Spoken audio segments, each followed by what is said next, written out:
is recording 3/18/26. 3/19/26. Well, I guess that's as good a place as any to talk about how today is Thursday, March 19th, my mom's birthday. Happy birthday, Mama. Happy birthday, Bill's mom. And Chris, I have a tremendous discovery to share with you. A truly earth-shattering discovery that I just learned at a meeting at the JMAC, the Gene McDonough Arts Center, for those of you who aren't, in the inner circle and who have never been there. The JMAC. Yeah, if you don't pay at least $2,000 for rent, you don't get to know what the JMAC is. So if you're still on the cheap plan, turn this podcast off now. You don't get to go to the State of the City address or the 4 other events held there every year. Tremendous discovery, Chris. So it was I should set it up. It was a meeting for the Vernon Connected project, which is a project on how to fix the disaster that is the bridge that goes over 290 adjacent Kelly Square, which, mind you, are where all the accidents happen, but they didn't fix the bridge. They fixed Kelly Square because Karen Polito is a dumbass, I think, is the only... Yep. That's it. That's all I have to say about that. But anyway, so we certainly on the list of reasons, yeah. Everyone involved is a dumbass, but Karen Polito, like, woo. The entire design team for this is called Vernon Reimagined or something like that. And the main draw was Jeff Speck, a urbanist, a urban planning writer and project manager. Did this book called Walkable Cities, which was sort of like a lib darling in the 20-teens. Do people say that? 20-teens? Sure, I'd say it. 2010s? 2010s, 20-teens. 20-teens. That's what Jeffrey Epstein gets when he goes to heaven. That's what's waiting for him in Valhalla. I just blew a snot rocket. Oh, man. We're off to a good start. So anyway, Chris, I have a tremendous discovery. This guy, Jose Cotto, it's his discovery technically. I can't take credit for it. He's going through the history of the general Maine South to Green Island to Vernon Hill area that is around Kelly Square in each direction. And he's in the 1700s, and he goes to a slide where Main Street is now, over the pond in University Park, over into like the South Worcester, where the Wendy's is, right? Mm-hmm. That used to be called Raccoon Plain. Raccoon Plain. You know why? Because people would go there to hunt raccoons recreationally. It was no shit. It was a marshy woodland home, apparently, to an inordinate number of raccoons. So much so that it was the hobby of our 18th or 16th century equivalents would go there and they would shoot raccoons. So they called it Raccoon Plain. I don't know if I do know for a fact actually that we have some Clark University listeners, both faculty and students, and maybe even some administrators. And boy, I gotta tell you, whatever your mascot is right now, you gotta change it to raccoons. The Raccoon Plains. It's the Raccoon Plains. Your university mascot is in the Raccoon Plains. Go ahead, Chris. Yeah. The mascot is a cougar. It should be a raccoon. I think now we can all clearly understand that it should actually be a raccoon. Even before we it knew can have this. the cool little bandit thing. Yeah. Like a raccoon that's dressed up like the Hamburglar. Yeah. I mean, and he's getting The one that's walking in that meme where it's walking with a thing of peanut butter and it just says peanut butter. yeah, That raccoon. right. I mean, like, yeah, whatever sports you have are fake anyway, right? Like Clark's not like doesn't have like real sports. Isn't that kind of like a RISD situation, like the Gonads? Like, Yeah, I mean they're Division III and everything. I think. okay, that's actually more real than I thought. So, never mind. Well, I think that's the lowest division you can be. Really? But yeah, it's. I don't think there's a Division IV. I don't quote me on this. I am a sports ball guy, and in fact, I'm going to make us talk a little sports ball later. But in the context of geopolitics, but I believe it's Divisions 1, 2, and 3, and it's kind of like the majors, the AA, the AAA, but in the ascending order.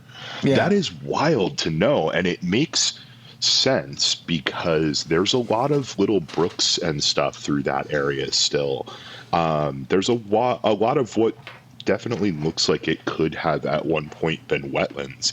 And if you've ever seen pictures from Clark when it was founded, like the Jonas Clark building, the big one in the center that everyone thinks of, it was like in the woods. Like it was the building and then like woods. Yeah, it wasn't really like he went through. It was a nice presentation. He went through sort of every 30 years, kind of from like the late 1700s up until the 1960s, and definitely it was woods up until basically the like 1870s to turn of the century.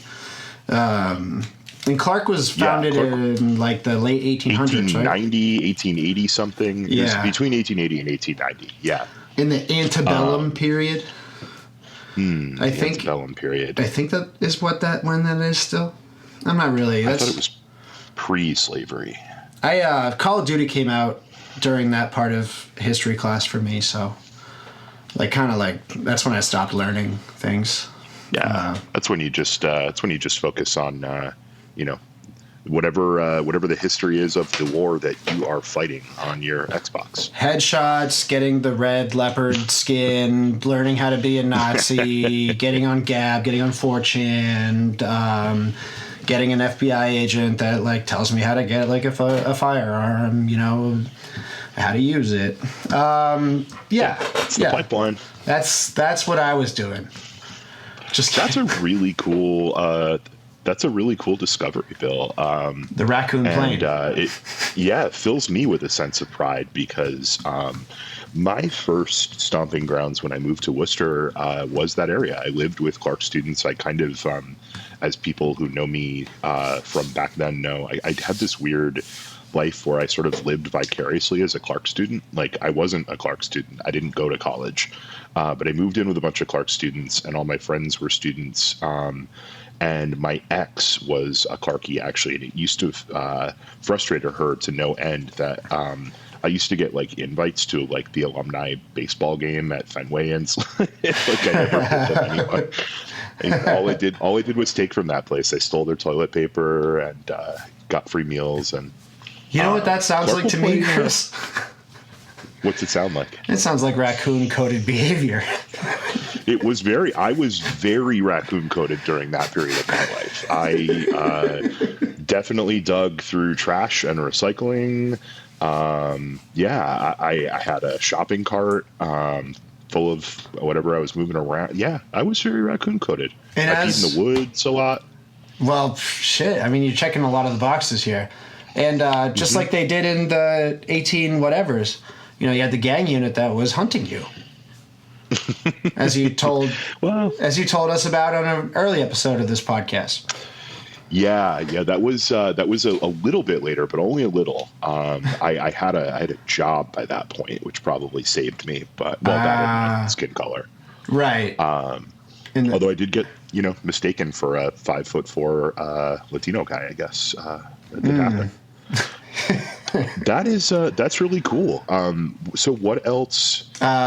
He gave the presentation, but the event was about like how to fix the bridge.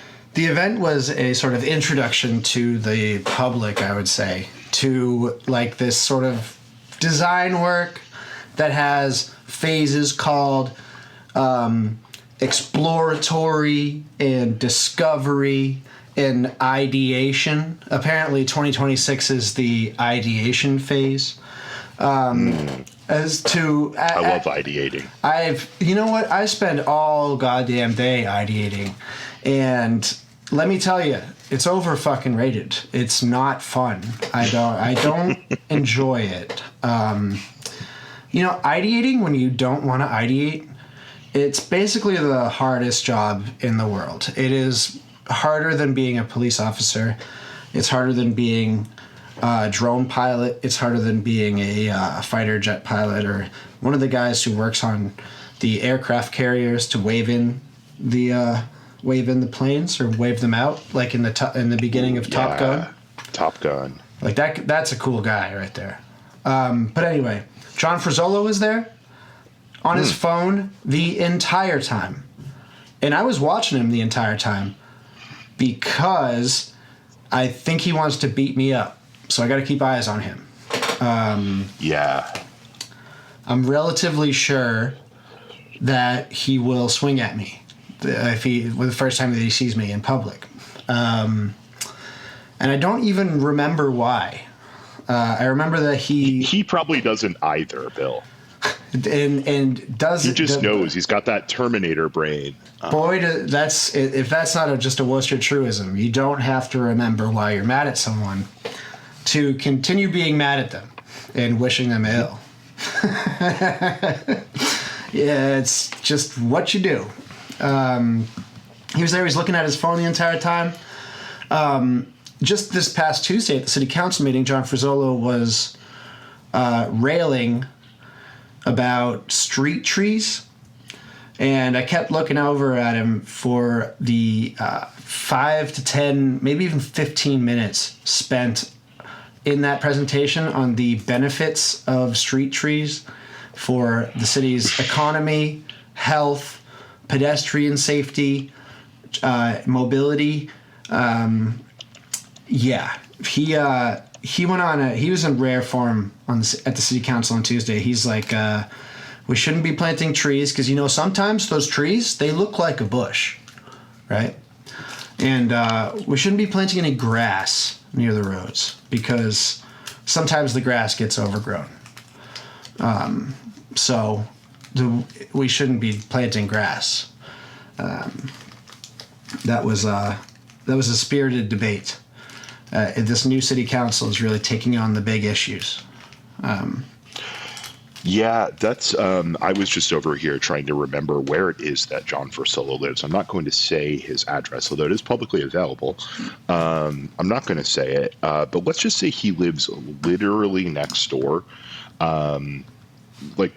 literally next door to Broadmeadow Brook, the Audubon property, which I bring up because I always find it really rich when these people complain about things like street trees and stuff like that when they live out by Broadmeadow Brook. And a lot of us live in heat sinks where it is, concrete and asphalt as far as the eye can see. Yeah. Well, you live like I do in the interchange of two highways, and it's like literally 120 degrees in the fucking summer. But no, little Mr. Mini East Side, West Side can complain about street trees all he wants to. Another funny thing that happened, the city manager, and it was announced that he would be doing this. He was up front, and he apparently had to leave halfway through Jeff Speck's talk. And Jeff Speck goes, the true health of a city is determined by the amount of people you see walking around. And then he was going to get into his freaking 5-point plan always be walking sort of like pitch on how to get a city there. City manager Eric Batista, he nods his head enthusiastically at this assessment that people walking around indicates the health of a city, and then immediately leaves very quickly.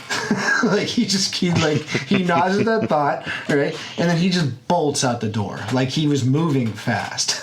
So other people from the city administration were there. I'm sure they heard the message, but city manager Eric Batista in this city where people famously do not walk, and if they do, run the risk of getting hit and killed by cars, agrees that people walking around is a sign of health for a city, and then doesn't stick around to figure out how we get there.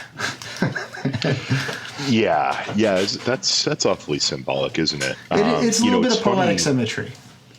Yeah, it's funny that you bring this up because there's been a video floating around Worcester over the last week. I've seen several people share it, and it's kind of this like 10 to 12 minute explainer that somebody did about Kelly Square and the history of Kelly Square and the redesign of Kelly Square. And Tracy Novick pointed out towards the end, it includes this dry data point that before the Kelly Square redesign, the square averaged 60 accidents a year, and after the redesign, it has reduced to 59. Yes, I saw that. I didn't know that was like in a video. I haven't seen that video even floating around, but I've been like ignoring the world. So yeah, I'll drop the link. I'll find it, or if I can, it was on Instagram when I saw it, but I'll bet it's on YouTube as well.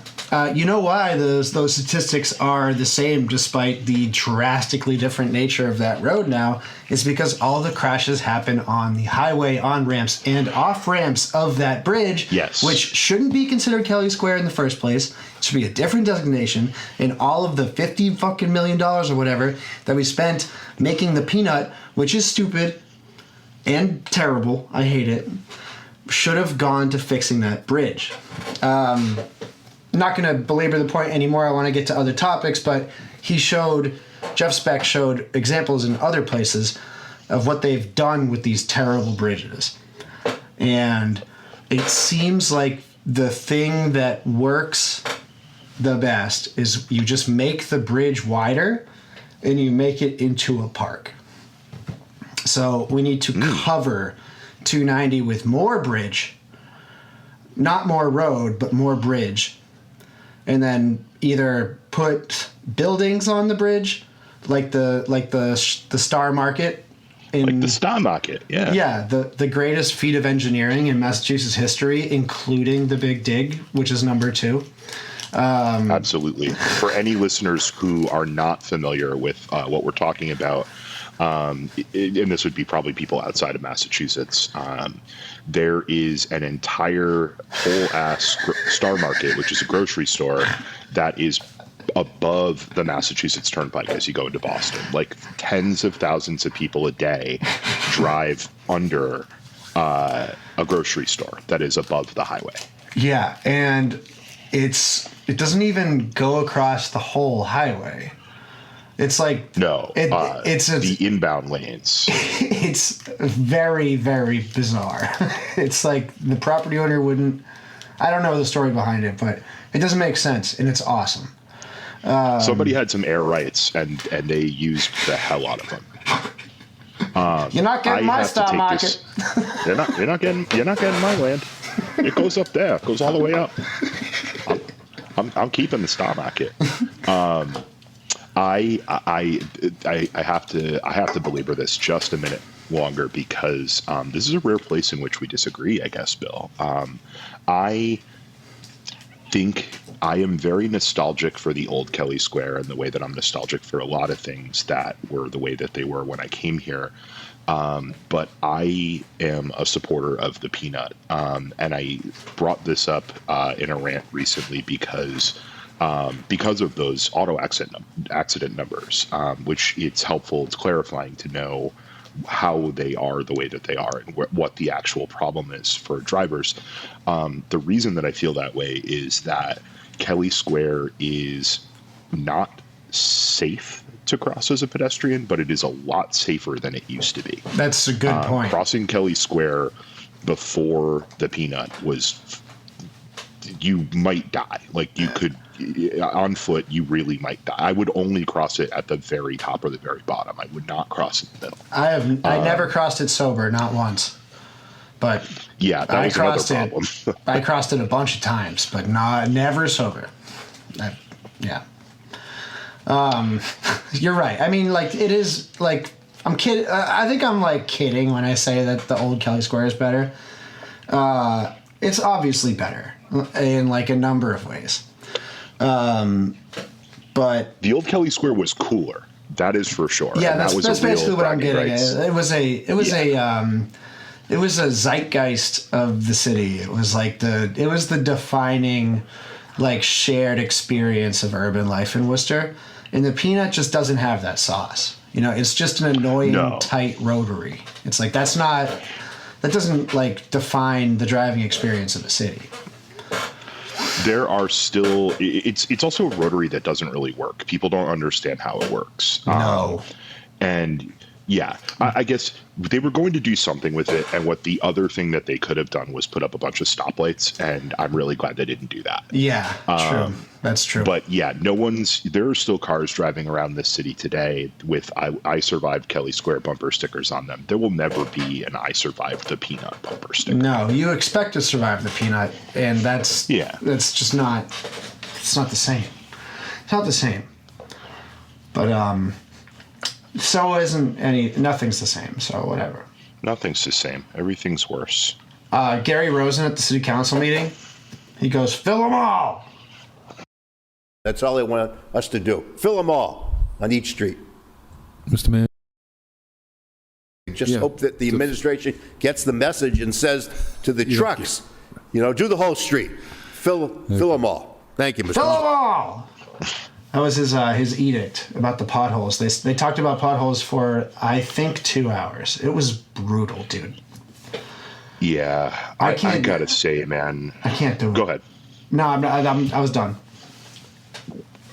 Yeah, I haven't watched a full council meeting since the new council came in, and I don't know, to be honest with you, how often I'm going to be able to do that. I try to jump on the stream to watch with you guys as a collective punishment or whatever it is, self-flagellation. But it's really tough. And man, I gotta say, Gary, early results are in, and I'm pretty disappointed in you, to be honest. I'm disappointed with the things you're doing, although not super surprised.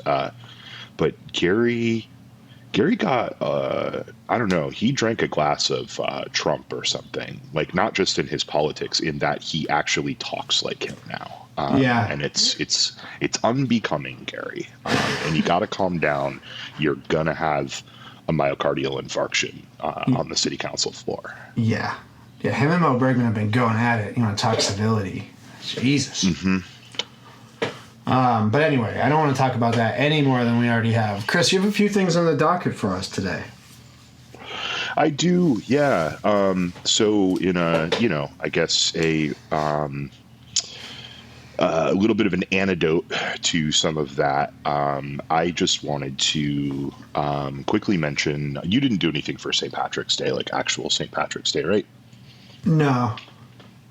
Okay, yeah. So I did. I've started a tradition, especially now that I don't religiously go to the parade every year, and that's just kind of not really. It's definitely not my social scene. The parade is cool as a parade, I guess, but it's not where I, at this stage of my life, want to go. Celebrate St. Patrick's Day because everyone's just blackout drunk and fighting. Or not everybody, but a lot. Too many people. Nip drinker's paradise. It's like the nip drink. It's the nip drinking Olympics.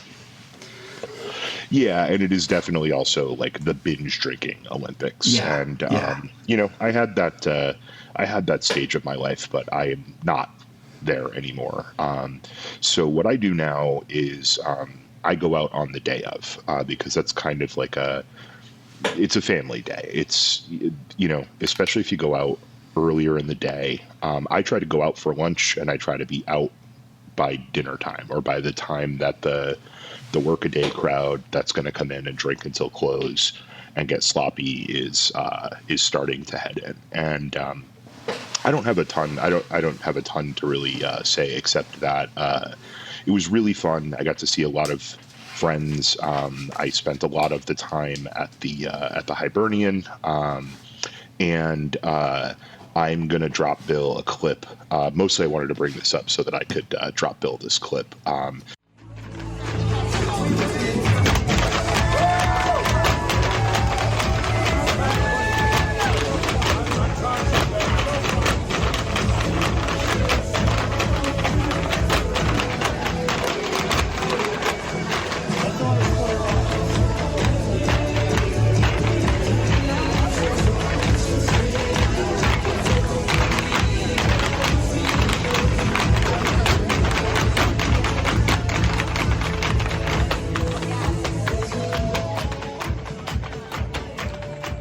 It is what it sounds like when you are there for the step dancers, the McInerney School of Dance, but you're like standing behind them. It was so crowded. I just sort of like, I guess I've been to enough shows that I know how to find my way, and I'm a big dude. So I can't weave my way to the front of a crowd, or it's very rude if I do. So I have a good skill at finding my way to a place where I'm out of the way. And this time I wound up directly behind the floor, the back of the floor where the performers were performing. And you can hear the music, but what you hear is like the hard shoes, and it sounds awesome. And the whole floor in there was bouncing, and it was a great time. And then right after that, Sean Gilmartin right before that, Sean Gilmartin was playing. He comes for a lot of the sessions. He's a really cool guy. He plays a lot of, I would say, like radical IRA style Irish music. And he was playing a song about how the British should go home. Do you have no fucking homes of your own? We fought you for 800 years. We'll fight you for 800 more. And I walk around the corner to go to the bathroom. And there's this lady there, Mary, and Mary's a fixture at the Hibernian, and she's got to be 90, and she is over there drumming with her cane along with the song, and then whacking Sean with her cane at the parts about fighting. It's something I'll just never forget. That's what you got to come with me next year. Okay, I will. It's just a lot of fun. But yeah, anyway, we'll throw that audio in here, and with that, that's all my St. Patrick's Day coverage. I'm a big fan. That's sick. I can't wait to actually listen to that. Well, actually, no, you sent it to me, but I'll listen to it with the headphones and get it good. Hell yeah, dude. Next year I need to definitely come. Yeah, if anyone wants to know the spots to hit, and you're cool and you can handle yourself like an adult, and you can do Irish drinking, which is, where you kind of cruise through the day, as opposed to like British drinking, another way in which that is an inferior culture where they just, get blackout as quickly as possible. If you can handle that, then hit me up. I'll take you to some of my favorite spots. So, Bill, I think the next thing we probably have to talk about is this story that I had dropped a short version of, but you've dropped a longer one. And this is the lawsuit. Against the Worcester Police Department. Yeah, this is actually a very, very interesting lawsuit. And it's what my written post for this week will be about the most substantively, I think, because there's a ton to dig in here. But we shouldn't probably, I don't think I want to go super, super deep with this, but it is first of its kind lawsuit being filed by three sort of mental health, clinical, social work type organizations that are local to the area. And it is substantively about the Worcester Police Department dispatching police to mental health emergencies, whereas EMTs and other medically trained professionals are the ones that are dispatched to physical health emergencies. And that disparity right there is a de facto breach of the ADA, Americans with Disabilities Act. It's an unfair treatment. The reasons for that are reasons we've talked about on this show many a time. Police show up. They are compelled, first and foremost, to restore order, not give somebody the mental health treatment or de-escalation,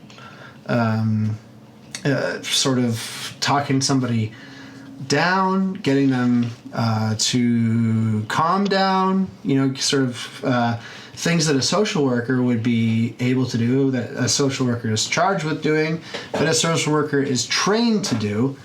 The cops do instead as a matter of policy, and they show up with guns. And there's a couple, actually for the podcast, I think I want to read a couple of the actual examples given, because it's just like basically what's happening is that the cops show up to a mental health emergency, and they treat the person having a mental health episode like a criminal, regardless of whether there's any law being violated, and that having a mental episode of any kind is treated by the police as a sort of de facto quality of life crime, and that makes the situation worse, consistently every time. It's a compelling case, man. It's picking up on one of the major observations of the Department of Justice report and advancing it. The Department of Justice report is actually specifically mentioned in the 50-page court document, which I'll link to, and I read. It's kind of an interesting read. But enough telling. Why don't I show you what they're getting at here with an example or two?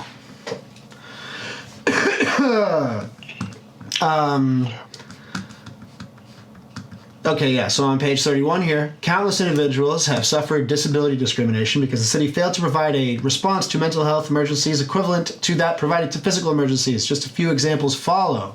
A. Staff of a homeless shelter in Worcester frequently called 911 for assistance for a resident who, due to her mental illness, was refusing to eat, talk, or leave her living space. The shelter's rules prohibited residents from carrying weapons or using drugs or alcohol, thereby rendering the need for an armed response unlikely. In their 911 calls, staff explained that a resident needed immediate mental health assistance. The city, nevertheless, dispatched only armed officers who were unable to assist with the resident's mental health emergency. Staff also called 911 when a resident was experiencing a mental health emergency that appeared to be the result of post-traumatic stress disorder. 2 armed officers arrived and stood over the man for approximately 30 minutes until an ambulance arrived to transport the man to the hospital. During this time, officers did not, and indeed could not, important point, offer any professionally appropriate intervention to help stabilize the resident's mental state and perhaps avoid involuntary hospitalization. This is that second one that I read there is very much in line with the behavior I have observed of the Worcester Police Department. They show up to things like this and they just watch somebody continue to freak out and make sure they don't go anywhere. And if they do, then they hurt them, right? It's fucked up. Yeah, or they tell them to go somewhere, right? Yeah, to get them away from whoever is the complainant. But yeah, no, I mean, I think the lawsuit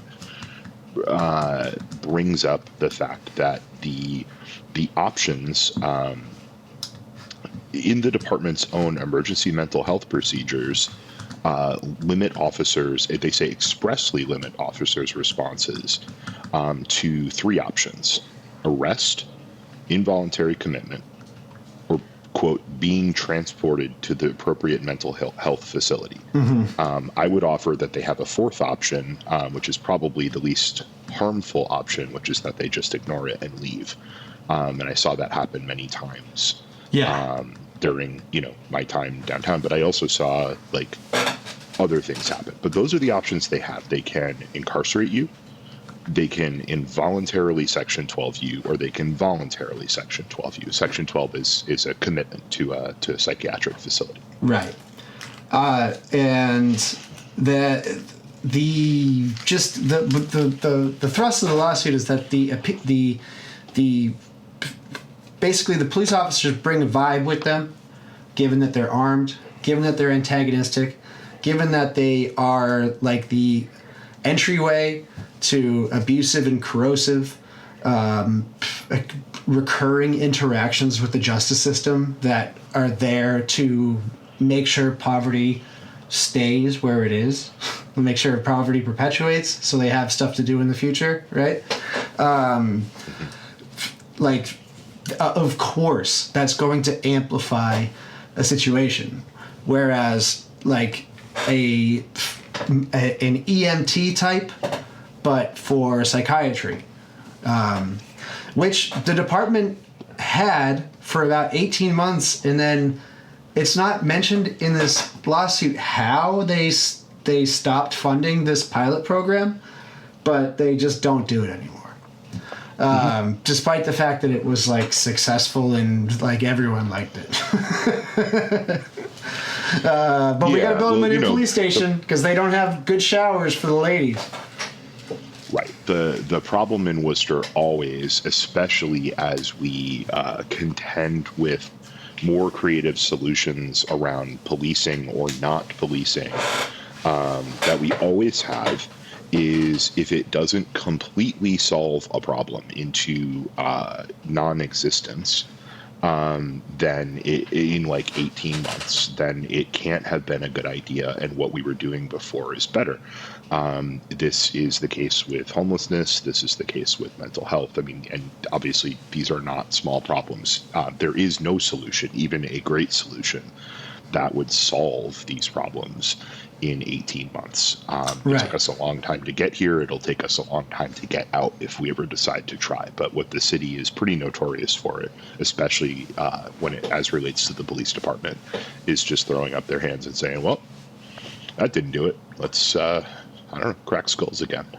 Well, Chris, how are you supposed to have 9 ADAs if you don't have like a volume of cases to justify that amount of manpower?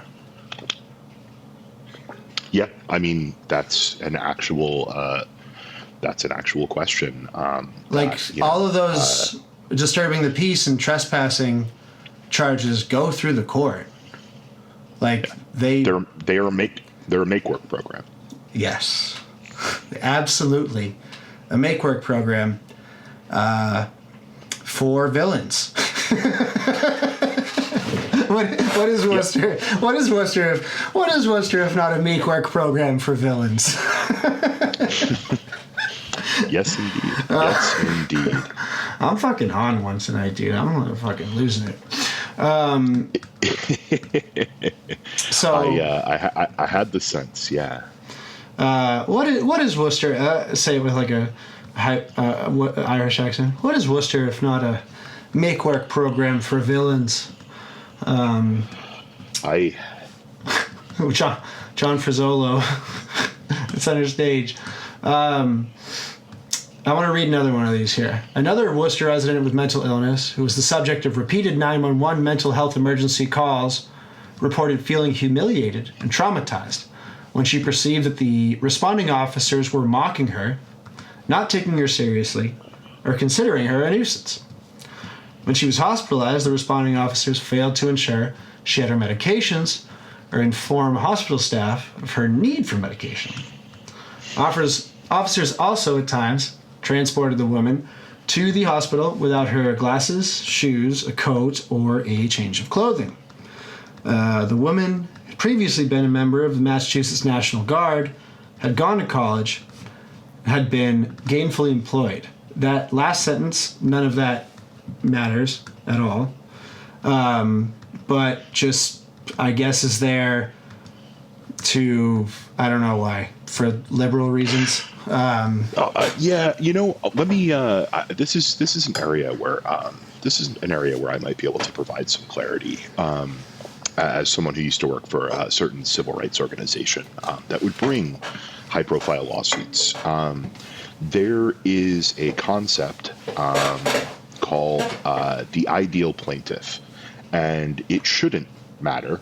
But when you are presenting a case like this to judges, it does matter. Like, it actually does.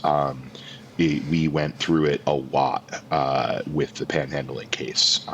Gotcha. At all, v. Worcester, where you have to find people who you have to remember the life that judges lead. I get why they did this, I guess is what I'm saying. It doesn't materially matter, but you need to be able to show a judge. I think it is to your advantage to show a judge, like, look, here's this person who's like, they're the good kind of mentally ill. And the worst part of it all, they even do it to white people. Mm-hmm. It's basically and what this says. Yeah. And veterans. Yeah, it really bugs me, but I understand why they went that route. It was probably a strategically smart decision for them to include that. I wanted to. In America, they name streets after veterans while letting veterans live on them. Yeah, some just slightly less milquetoast Democrat will pop that line out at some point. But it's that's coming. Nothing better for your mental health than having the tiny thread of stability that you have, be it the place you're staying, your medications, your shoes, your glasses that allow you to see, not transported with you as you're being moved around a system that is pretty overtly hostile to you by people who are overtly hostile to you. Yeah. Who are also all wearing cameras, which they have the ability to pull footage from, clip, and pass around the office. Yep. This seemed Thanks like a for good that. time. Yeah. This seemed like a good time to briefly just mention something that I think got kind of pushed out of the news pretty quickly when it happened, and that is the death of Thet Govanvong, Yes. who was the guy who was shot and killed. I would say he was executed, actually. By sniper fire from an officer who is a regular Facebook commenter on Grafton Street at the Cumbies that is just down the hill from me, right where I live now. And this was a situation, we don't have to get super into it. We can link to an article, but this was a situation where they were called by the person, by Thet called 911 and was like, I'm really scared. There's these bombs. Like, I don't remember exactly, but he was like, there's these bombs and they're going to go off and I have a bomb on me. And, I don't want that to happen, but I'm really scared. And he was clearly going through like a severe mental health crisis. And, they negotiated with him or managed to not murder him for all of about 80 minutes, at which point they shot him in the head. And he died. And they afterwards, he was described as a heavily armed man. Yet, unless I'm missing some reporting subsequently that I am not remembering. The thing that was in his bag was not a bomb. There was no bombs anywhere. And they described him having what appeared to be an assault rifle. Yes. I don't ever remember there being definitively an assault rifle, actually.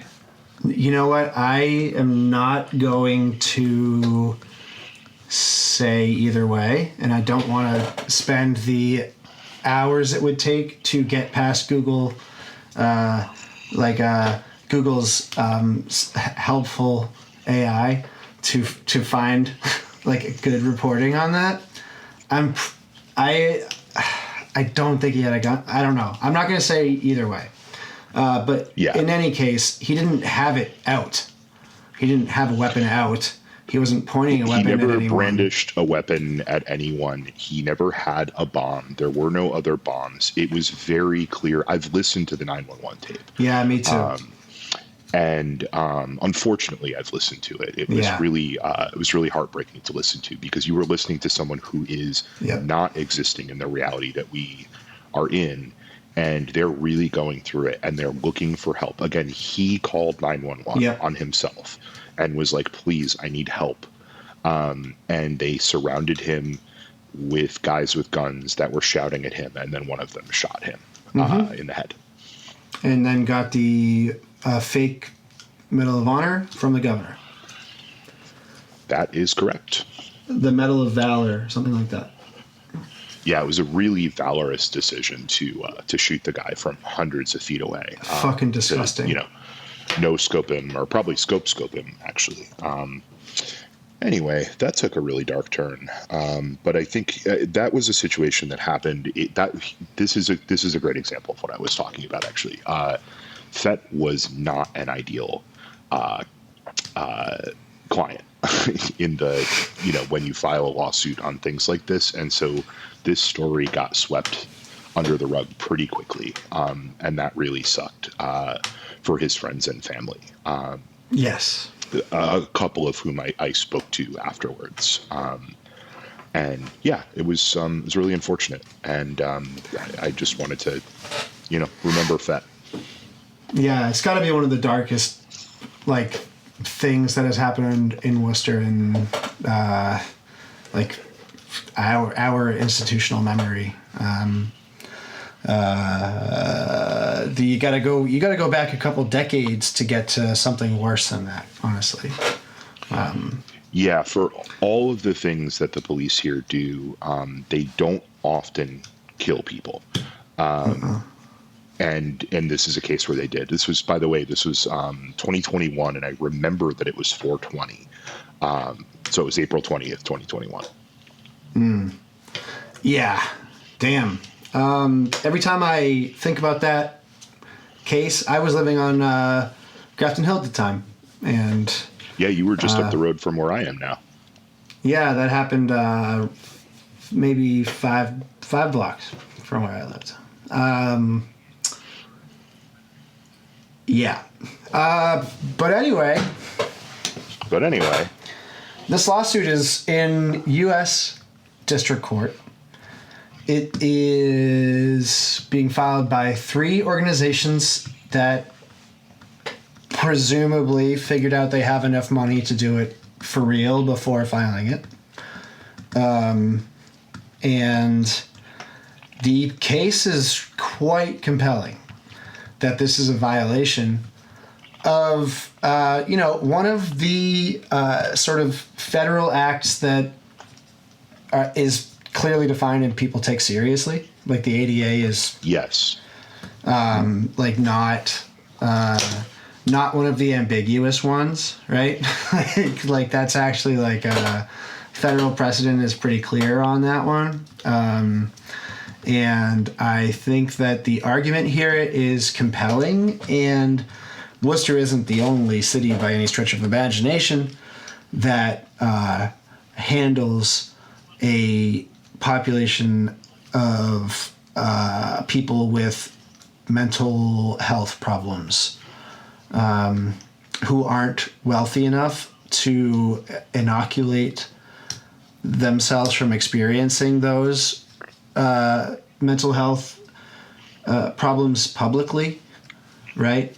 I mean, it's not like, the stressors of poverty can exacerbate mental health, but there's plenty of mentally unwell people who are of middle and upper classes who get to get the luxury of having their episodes somewhere where the police don't go, on the other side of the containment fence, right? So I don't know. It's the kind of thing that could get pretty far up the legal chain, I think. Unless they just win a bunch of money outright from the district court because Worcester sucks at handling lawsuits. I am very encouraged by this lawsuit to and at least what I have to say on this right now on a more positive note. I'm really encouraged by this lawsuit. I was really happy to see it filed. I was really happy to see that if there is a collective or cooperative group of organizations that are bringing it. They're very well-respected mental health organizations. And this is how, I think, unfortunately, the only examples of real reform that I have seen in policing, especially in Worcester over the time that I've been here, have been when large, well-funded organizations take the city to court. Because that is where that's kind of where their weakness is. The law department is not very good. They don't have a leg to stand on. Like, they're wrong. And if you have organization, what the city will do with lawsuits is they'll just try to drag them out as long as they possibly can to make them as expensive as possible. Yeah. And that's a gambit you can win with like an individual or someone that, Hector is representing or something potentially, but like these organizations can match that. And then that boomerangs back around on the city because if they lose badly enough, then they also have to pay the legal fees. That's what happened in the panhandling case. They wound up having to pay all of what it cost them and also all of what it cost the ACLU. They skipped right over it this week, but on the agenda was 2 orders for a total of $35 million, $10 million of it being a direct transfer and $25 million of it being a loan order on the city council agenda. So thank you for that, Mike Angelini. You could have just moved to Holden instead of living in Holden Light and saved us all the trouble, But you'll never feel the effects of that missing $35 million. So I guess it's no skin off your fucking back. Hope you find somebody to take over for Luciano's at your goddamn stupid little train station. Yep. Yeah, thanks for that. That was the Holden lawsuit on sewers. Yeah. Lost a ton of money on that. Yeah. We lose a lot of lawsuits in a lot of different categories. We had to pay millions of dollars for the Sky Bridge we never built. Yeah, true. The Holden one just chaps my ass, especially. Yeah. It chaps my ass so much because it is literally a wealth transfer to the place that didn't exist before White Flight.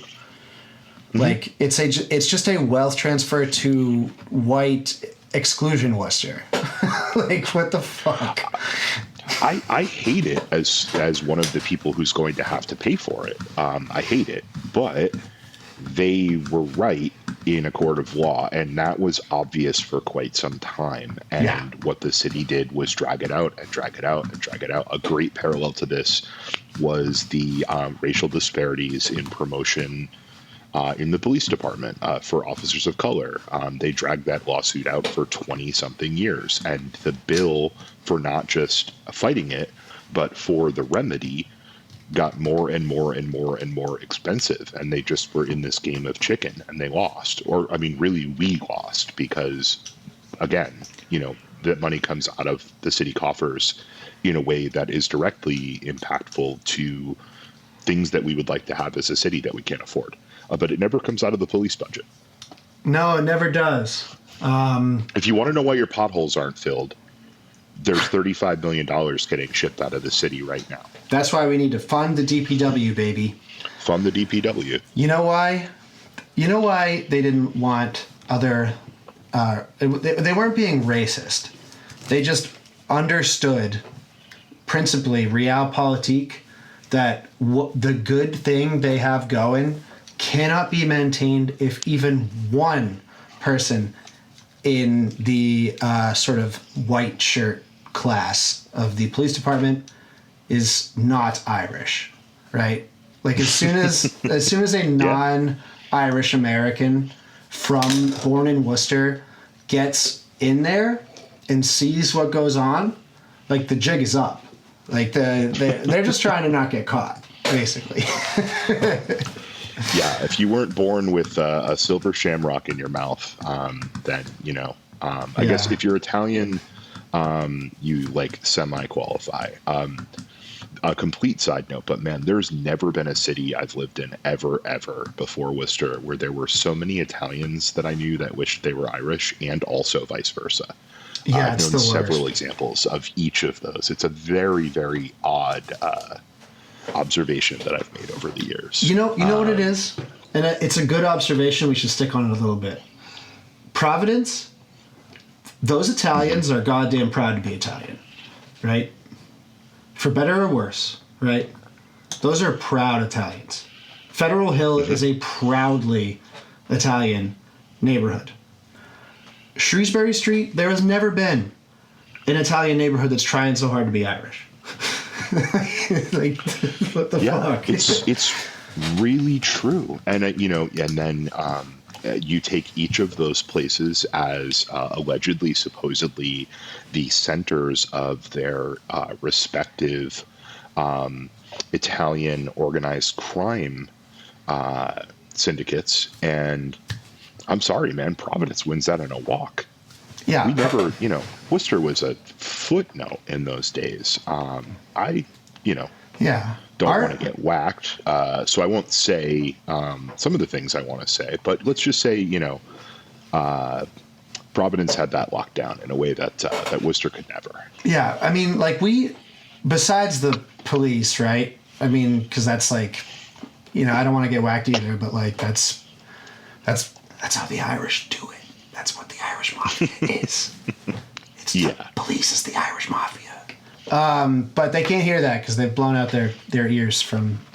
They can't hear at that frequency. It's like the opposite of a dog. It's the steps. It's the step dancing in the Hibernian Center that blows their ears up. But anyway, there's something to be said about the Irish Americans' self-loathing and like sort of deep self-hatred and insecurity as being the animating logic of Worcester, whereas Providence's animating logic is like the opulent and indulgent sort of Italian zeal for aesthetic. I think that it's a very good way to explain the difference between these two cities that should be the same, but obviously aren't. I agree with that, and also, I think I don't know. There's just a difference in the progression of those cultures in the United States. I would say, in particular, over let's say since like mid-century. Mid 20th century to be specific. And, I started today talking about how much I value and love going out for St. Patrick's Day in the city. But it's very interesting, an observation. It's changing a little bit, I think now, but not as much as I would hope that it would. And you've got people who are above like 80 or 70, let's say, and people who are under 30 who are really finding a place to latch on to Ireland, the homeland, as this beacon of resistance to colonial oppression. But there's a whole band of people in the middle for whom that message does not resonate with them at all. They like that. It just doesn't land. That's a failing. That's a thing you got to work on. Kate Toomey, I was going to write a whole big thing about it, but then I looked at it and I was like, I don't know, this is just kind of mean. It's not really. It wasn't good. But like the hagiography that occurs in that middle that you're talking about, where they don't even ever talk about like the cause of the famine. The English never enter the picture. In their sort of like narrative of immigration. There's no politics to it. It's just like they got hungry and now they're here and they worked hard and they dug the canals and they were slaves too.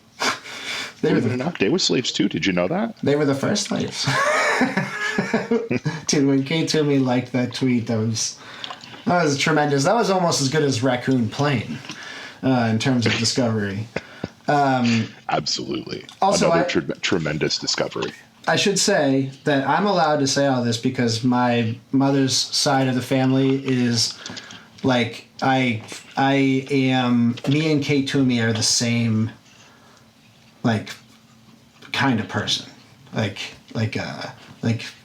Irish police in the family, townies in the same town for 5 or 6 generations or whatever. So I get to say all this shit. My bona fides are there. I could point you to the St. Mary's Cemetery in beautiful downtown Milford, to an Irish round tower that I was told my great whatever the fuck grandfather had a hand in building. Some people say he was the architect. Other people say he just, moved a couple of the stones. Who knows? But he definitely was building it. Or getting drunk with people building it, and they put an Irish round tower in the middle of their Catholic cemetery, and that's where my family has been ever since. So I get to say this shit about the Irish-American Central Massachusetts resident. Absolutely. And I am only a little bit Irish. I am a little bit, but I'm only a little bit. But I am very Italian, actually. I always forget about you. You don't present Italian. You know that? No, I don't. Not to get too into the race science of it. No, someone's going to get mad at me for saying this, I'm sure, but I've never really, I've never found my Italian heritage to be something to be particularly proud of, and I think that's unfair, but it has been a result of me seeing like what contemporary Italy is, and kind of then learning some of the history of, I don't know, things like Operation Gladio, for example, et cetera, et cetera. Definitely one of the hearts of fascism through, some of those times, et cetera, et cetera. But yeah, no, my great grandfather's name was Ernesto Ferreso. So I am very Italian on one side of my family. But anyway, I bring that up just to say, Bill, you have the card to be racist against the Irish. I have the card to be racist against Italians. I exchange my card to you, and I hope that you do to me. We are covered. No one can. We're covered. We've afforded each other. We've extended the olive branch of mutually allowed regional racisms. White on white crime, you might call it.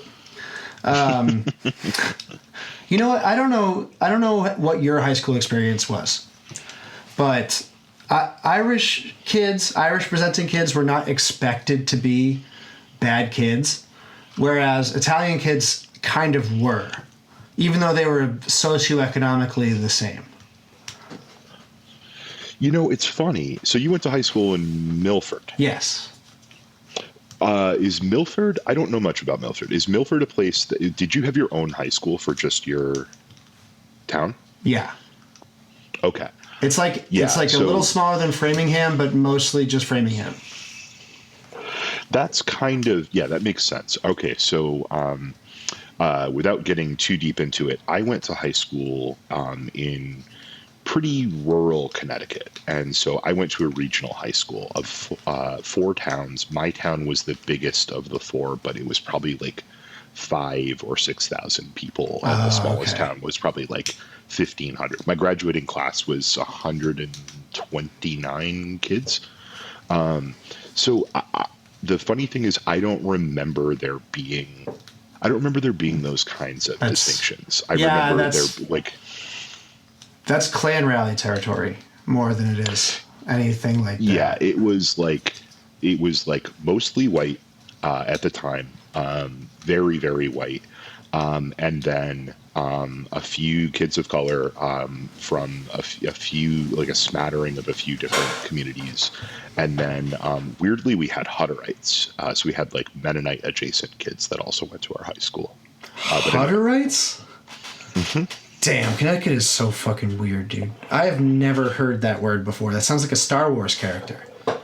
Yeah, the Hutterites. The Hutterites sound like the official canonical name of the little guys in the robes that pick up the garbage in the desert. Like where you can only see their eyes. Oh yeah, it's a Hutterite. Yeah, it's a Hutterite. And I say this as zero disrespect to the Hutterites, but it was kind of, you're not super far off the mark. Like they were Mennonite adjacent, so they dressed in like homemade clothes. The girls wore scarves on their heads. They were like all extremely nice, and their community, which was up in Norfolk at the time, Norfolk, Connecticut, they would put on a huge cookout for all of us every year. But like their kids they were homeschooled in their community through middle or high school, and then they went to public school. Like it was one of those communities where it was like, you should go out into the worldly world for a little bit and like see what you think. Okay. But yeah, they were cool. And the community that they had up there, every one of the communities had like a thing that they did as like their economy. And this particular one made really high quality wooden children's toys. And yeah, they were cool. I loved them. They were great neighbors. But anyway, that was a long answer to your question. They would have loved C-3PO. They would have loved 3CPO. 3CPO. Whoops. Yeah. That's funny. That's a classic flub. All right. I can't even remember how you said it. It was so weird. 3CPO. Yeah. I was like, I'm trying to remember what the right one is. I'm never going to say it right again. C-3PO. I said 3CPO. D2R2. Yeah, D2R2. That's the DJ guy, right? Yeah. So I wanted to. I have a couple things to close this out. We don't have to take a lot of time, unless you have anything else. No, I'm done. I'm just hanging out. Okay, cool. So this is the moment where I bring you a little bit of sports ball. This is where we start to transition from the vegetables to the dessert. So a little bit of sports ball talk. I know you're not a sports ball guy. I would imagine that our listener base is probably lower median on the sports ball people spectrum. But I just watched a few weeks of the World Baseball Classic, which is this like World Cup style tournament of baseball where teams from around the world play, and they play representing their countries. And so first and foremost, congratulations to Team Venezuela, who beat the United States in the final in what felt like a really delicious piece of sports geopolitics. But yeah, so I started a list before last week of a couple of things, some geopolitical observations that I had while watching the World Baseball Classic. So first of all, for some reason, Israel has a team. They play baseball over there? And I mean, not really. But they have a team. Well, they like fences. Oh man, there's probably so many places we could go with that. They do like fences. I think I'll leave it there. They like fences. They got a green monster there. Yeah. They, hitting a home run, sometimes referred to as, blasting a bomb. Grand slam. Swinging for the fences. Mm-hmm. It's more over there. It's more swinging like from the fences. Swinging from the fences or swinging over the fences. Yeah. You would have had a fun time watching one of their games with me because it was a nonstop commentary along these very lines. But so, yeah, Israel has a baseball team in the world that plays in the World Baseball Classic, and I was so annoyed by this. Like, they shouldn't be allowed to be involved in international sports at this point. We shouldn't be allowed to be involved in international sports at this point. But so the first game that Israel played, they played Venezuela, who won eventually, and they smoked Israel. It was really cathartic to watch. I looked into the Israeli team because I was like trying to figure out like how is this possible. So they have really relaxed rules in the World Baseball Classic for, how you can qualify to be on a team. They want as many good players to be able to like get onto teams. But Israel is like a really special one, even in that context. I did some research and figured out that there was one actual Israeli on the team. There was one guy on the team who is from Israel. Out of how many people? A baseball team would be 15, 16? No, more like probably 25, 30. Wow. You got 9 guys on the field, 9 guys hitting. Let's see, 6, 7, 9 guys on the field fielding, and then you have a pitcher. You have a bullpen of pitchers. Right. Yeah. So, yeah, exactly one of them was Israeli. Every single other player and all the coaches that I looked up were just Americans who were not good enough to make the U.S. team. And in a lot of cases, like you have the Dominican Republic had a catcher who's like I can't remember his name, but he's a white guy. You would not identify him as Dominican, but his mom is Dominican or something, and they just needed a left-handed catcher, so they like brought this guy in. But this is like, I looked for longer than I probably should have to find any connections to the nation of Israel as opposed to just American players that have Jewish heritage, and I couldn't find a one. So I just thought that was really funny, and talking about those little allegories. Here we are. We're playing Israel's baseball for them too. You know what? It's one. I feel like that is definitely the way that it happened. Is that we were like, well, we can't let Israel not have a baseball team. We stacked the team for them. Yeah. But there's another way that this happened that's funnier, in my opinion. And, maybe Israel catches a baseball team same way they catch Congress, right? Just a lot of videos. There might be one Israeli. A strong lobby.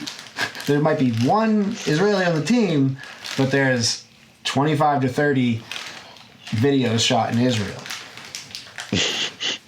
Yes. Yeah. They've got a strong lobby. It seems. It was just. By the way, the team only won. The only team that they beat was Nicaragua. But what's really frustrating about that is that if you win one game in the World Baseball Classic, you get automatic entry into the next one. So they got put into a pool where there was one team they could beat. Anyway, I'm going to go through this next one just real quick because I've got some ones that aren't like gripey and depressing. And then one last thing, and I don't want to keep this forever. Imagine being the one Israeli where they're like, you have to learn how to play baseball. And they're like, what? What do I have to learn how to do? I mean, my guess is, I don't need you for Israel's legitimacy. like, I mean, the very definition of a token. And I don't want to say or sound like I'm saying that no one in Israel plays baseball, because I'm sure that's not true. And there is a long history of Jewish players playing baseball throughout, a century of professional baseball. But there are 16 teams that get to go to this tournament, and it's supposed to be the 16 countries that have the best baseball nationally, and Israel is not one of those countries. Like, it just isn't even close.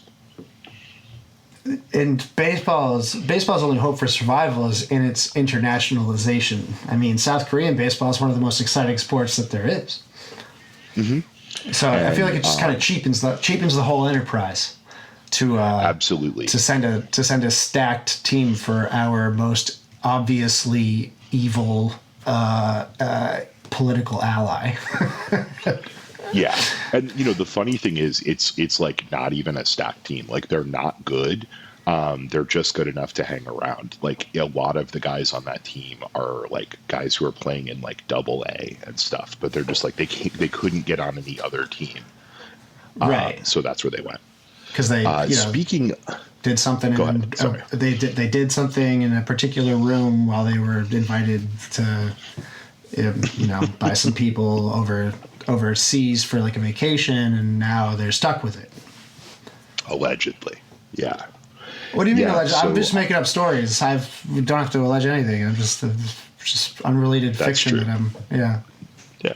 Another Greek play. Tinker Tailor Soldier Spy. Yeah, or maybe even a Roman. I just saw Hamnet. Maybe it's that kind of situation. Shakespearean near reality.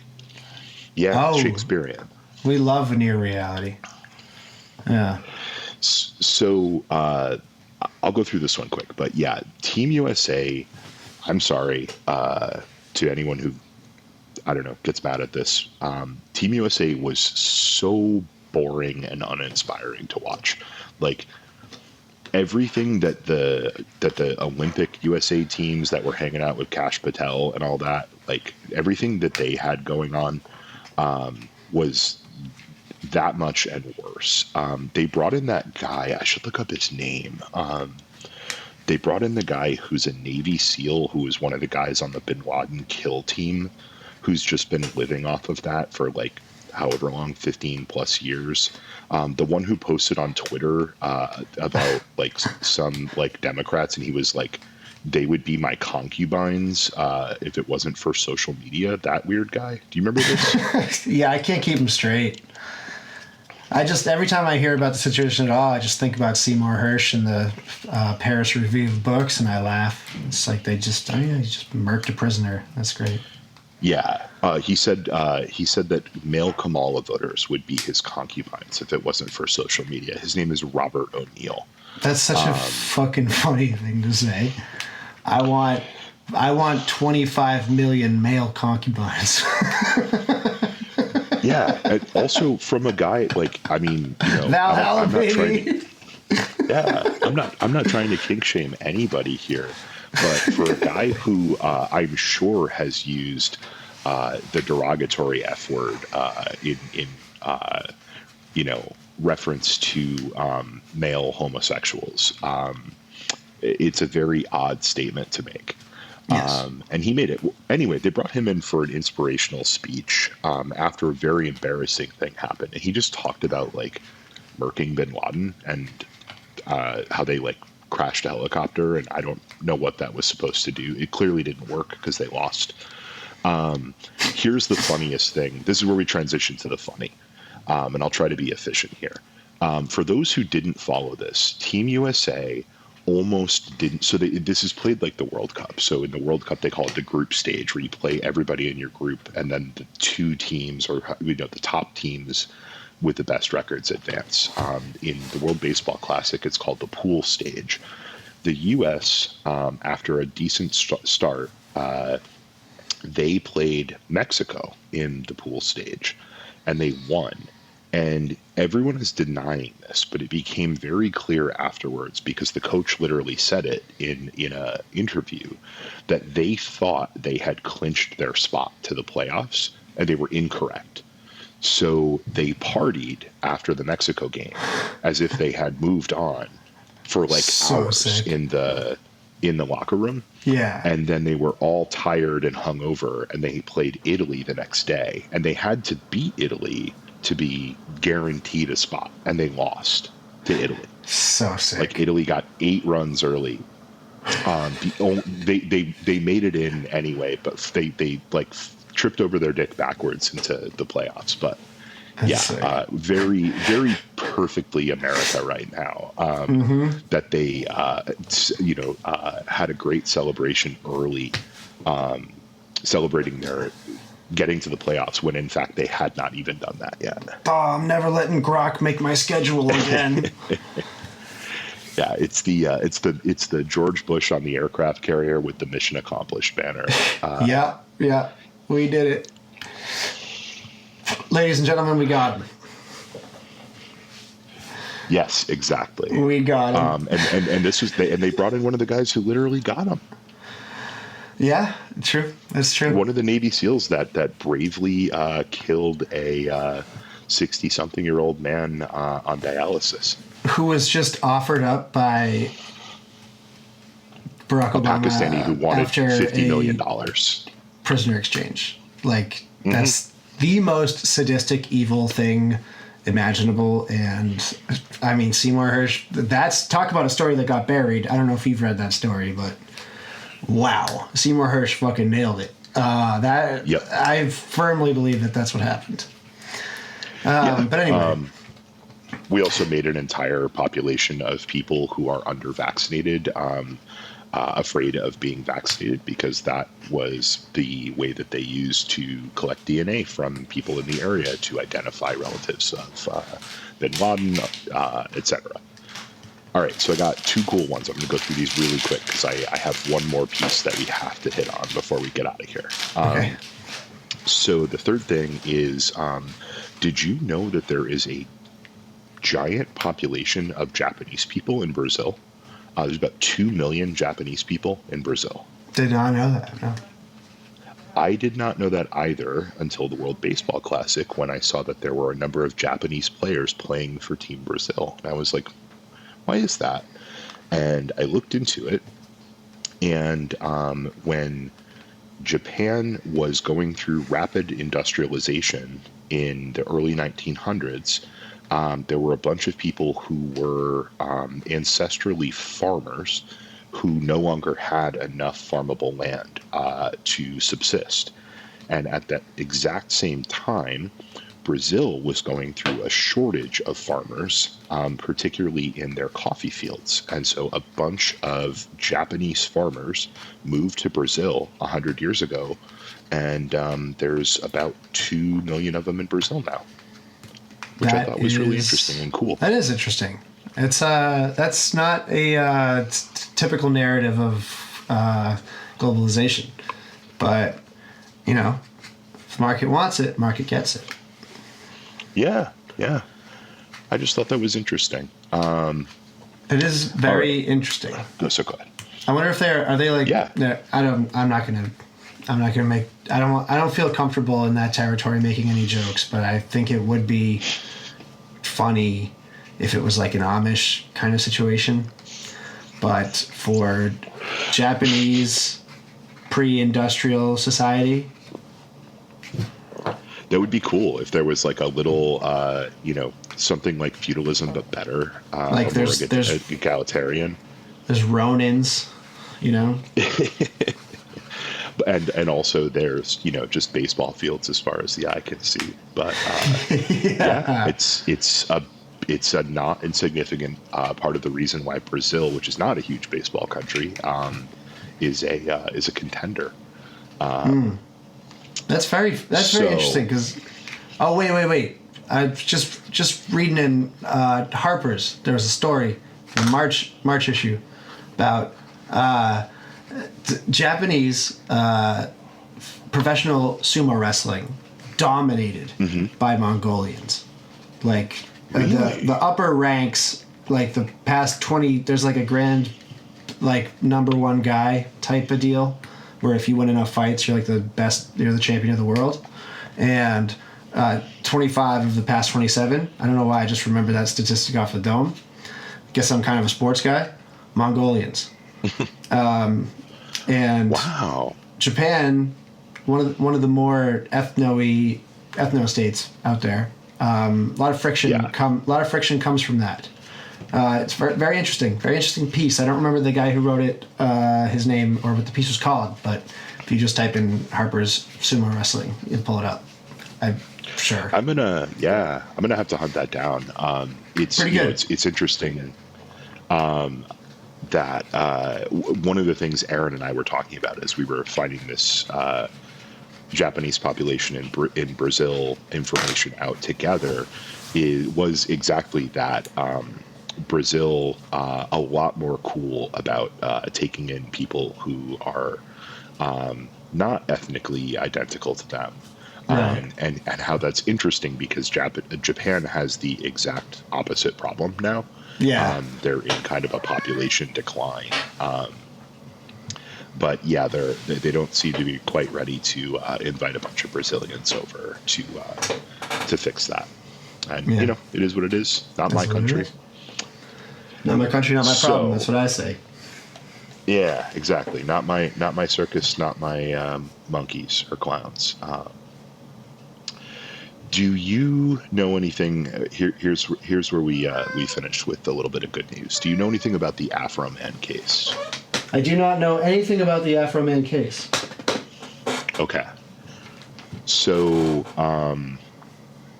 I will link to a story. I won't take the time to go through the entire case here, but the short version is, you know who Afro Man is? Yep. Okay. So a couple of years ago, Afro Man was out on the road somewhere performing, and he got a call from his wife that his house was being raided by a number of sheriff's deputies who had broken down his gate and then broken down his front door and were doing a full-on, guns pointed up warrant search of his property. He wrote a song about it called, I think, "Will Someone Fix My Gate?" And this began a long odyssey of Afro Man going through this crazy legal experience that he was periodically documenting using music. They were sent to his house, I guess, by an informant who said that he had kidnapped people there and also that he was a large-time drug dealer, neither of which were true. This is Afro Man of Because I Got High fame for people who don't know.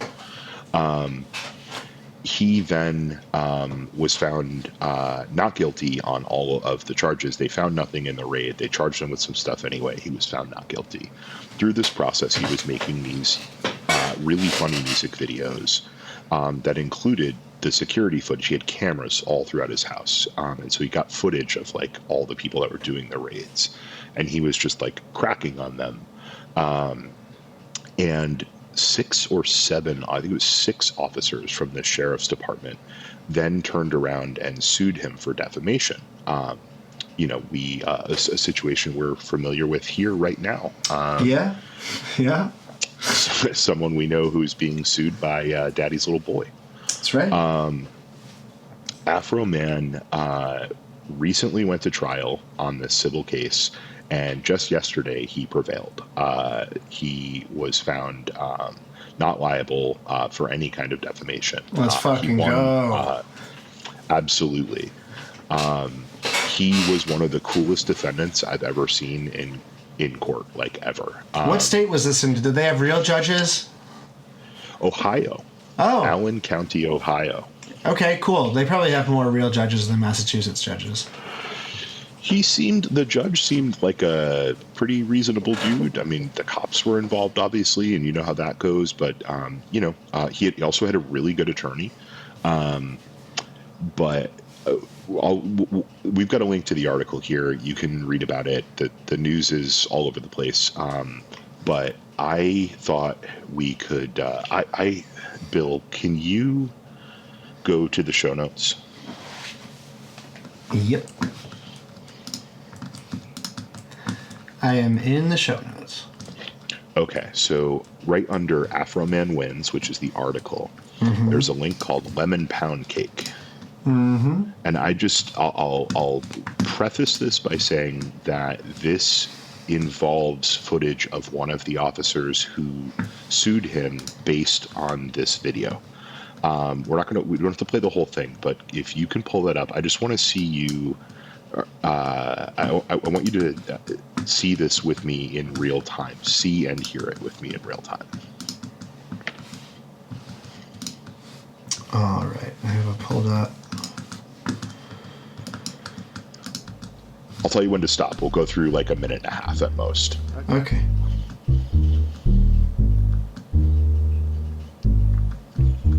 The Adams County Sheriff kicked down my door. Then I heard the glass break. They found no kidnapping victims, just some lemon pound cake. Mama's lemon cake. So nice. It made the sheriff wanna put down his gun and cut him a slice. No way, dude. Lemon pound cake, he wanna put down his glide. Lemon pound cake, trending on TikTok. Lemon pound cake, he's a family guy. Lemon pound cake, munchies because he got hot. Lemon pound cake, pound cake. You can cut it there if you want. That's amazing, dude. So yeah. What a fucking. They like a talk bunch about of a raccoon. They stole money from him. This guy. Yeah. Dude, unbelievable. That is serious raccoon behavior. That is just evil raccoon behavior. What are sheriff's deputies if not evil raccoons? Raccoons with guns, man, and I love raccoons, but they are not to be trusted with guns. No, if you had give a raccoon a gun, hey, we gotta write that kid's book, dude. Step aside if you give a mouse a cookie. If you give a raccoon a gun, that's I would love to do that. That was my favorite book as a kid, or one of them. I had If You Give a Moose a Muffin as well, the follow-up. Raccoons would run this shit out of a long-standing, centuries-old protection racket. They would keep that shit going for forever, dude. Yeah, if raccoons had firearms, we would be living under raccoon law. There's no doubt in my mind. Yeah. Also practiced on the 4th floor of Worcester District Court. Raccoon law. Hey, it's like a scientific theory, raccoon's law. Yeah, you have to take into consideration raccoon's law. The sheriff's deputy will eat the pound cake. Just that's possession is 11/10 of the law under raccoon's law. So right, yeah. As soon as you touch it, it's yours. As soon as you touch the lemon pound cake, it's yours under raccoon's law. Which is true. If I see a raccoon touching a piece of lemon pound cake, that's his. I'm not trying to get it back. And that's just lessons. I've had some. I've been neighbors with some pretty fucking tough raccoons throughout my time living in this city. We had one that would root through our garbage when I lived on Berkshire Street, and one night I'd had a few pops when I was outside, and he was coming towards my trash, and I had some coins in my pocket, and I threw a handful of just like whatever change was in my pocket. Like I buckshotted this thing. Yeah. And it turned and looked up at me and like reared up and started like squared up. I ran in my house and locked the door. Dude. Yeah, he squared up with me, and I was not having that. The second you get hit with a dime or a nickel and you find the culprit and it's a raccoon that's about 10 to 15 feet away, that's like the beginning of real life 2001 A Space Odyssey, where it's like they are going to dominate the world. They figured out tools. I thought that maybe I had just caused like a Planet of the Apes type situation, and I wasn't sticking around to see how it ended. I was not confident I would win that fight. No, the raccoon always wins per Raccoon's Law. All right, let's get out of here. I'm hungry. After that music video. I gotta go. Yeah, and Afro Man always wins. I'm gonna go into my neighbor's house with a gun, get some cake. Just kidding. That's a joke. Raccoon Law, man. It's a joke. Just go in there. If you touch it, it's yours. If you touch it, it's yours. Remember, dear listener, if you touch it, it's yours. I love Raccoon's Law. Fuck. Yeah, and that is legal advice. That is legal advice. Definitely legal advice in the Raccoon Court of Raccoon Law. Also, talk to Nate. Nate at the JMAC. It was nice to meet you. Nice to meet you. Well, I mean, I didn't, but Bill did. Yeah, I think we're tired. Let's get out of here. Let's get out of here. It's time. All right. All right. Goodbye, everybody.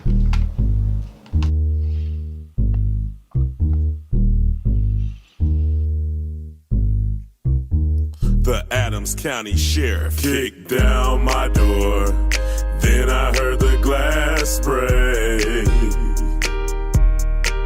They found no kidnapping victims, just some lemon pound cake. Mama's lemon pound cake. It tastes so nice. It made the sheriff wanna put down his gun and cut him a slice. Of what? Lemon pound cake. He wanna put down his Glock. Lemon pound cake. Trending on TikTok. Lemon pound cake. He's a family guy. Lemon pound cake. The munchies because he got hot. Lemon pound cake. Pound cake. He's a Adams County Sheriff. He's hungry and he's big as hell. He was sniffing for weed. Then he smelled another smell. What was that? Mama's lemon pound cake. It tastes so